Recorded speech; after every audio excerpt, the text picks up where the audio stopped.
Il y avait combien de maisons? 28 maisons. Toutes les maisons qui étaient à bordure de mer, c'était des maisons des esclaves. Avant, il y avait 28. Là, c'est la première maison des esclaves construite par les Portugais. L'histoire par cœur, dis-leur. Ah, Tu connais l'histoire par cœur, hein? je connais toute l'histoire. Hein. Tu connais toute l'histoire, hein? Aïe, aïe, aïe. T'as quel âge? 11 ans. Et là, vous avez la statue de la libération de l'esclavage qui nous a été offerte par les frères guadeloupéens le 31 juillet 2002. C'est quoi? C'est les Guadeloupéens qui nous ont offert ça? Oui, le 31 juillet 2002. Le 31 juillet 2002. Oui. Et comme vous voyez, ça parle d'elle-même. L'homme coupe les chaînes et la femme l'embrasse. L'homme coupe les chaînes et la femme l'embrasse. Avant, les téléphones n'existaient pas. Ils communiquaient avec le tambour.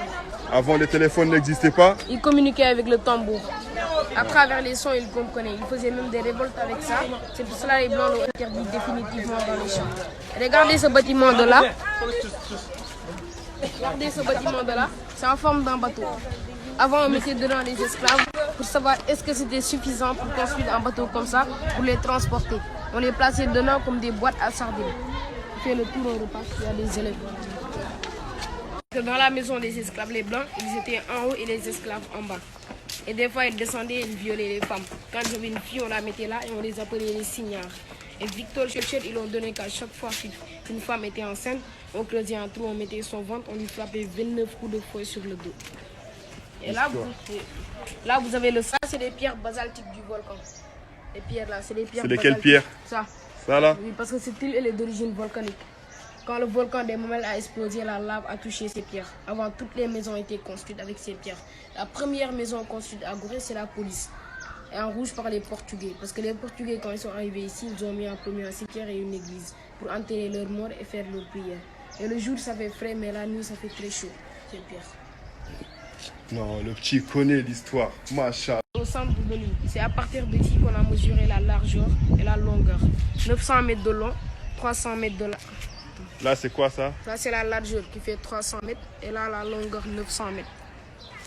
Et à 27 hectares. Là, on est au cœur du... Voilà. Il y a 1800 habitants qui vivent en permanence. Il y a combien d'habitants? 1800. 800 chrétiens et 1000 musulmans. Ils vivent en harmonie. Aïe, aïe, aïe. Vous connaissez cet arbre-là, le sablier? Il s'appelle comment l'arbre? Le sablier? Oui, le sablier. C'est ça qui donne le rhume des fesses. Ça veut dire quoi? La diarrhée. La diarrhée? On dit le rhume des fesses. Le rhume des fesses. C'est ça qui donne le rhume des fesses. Et pourquoi on dit rhume des fesses? Parce qu'il y a les fesses là-bas sur l'arbre. Ah ouais. Pourquoi on dit rhume des fesses? C'est hardcore. C'est ça les fesses, hein?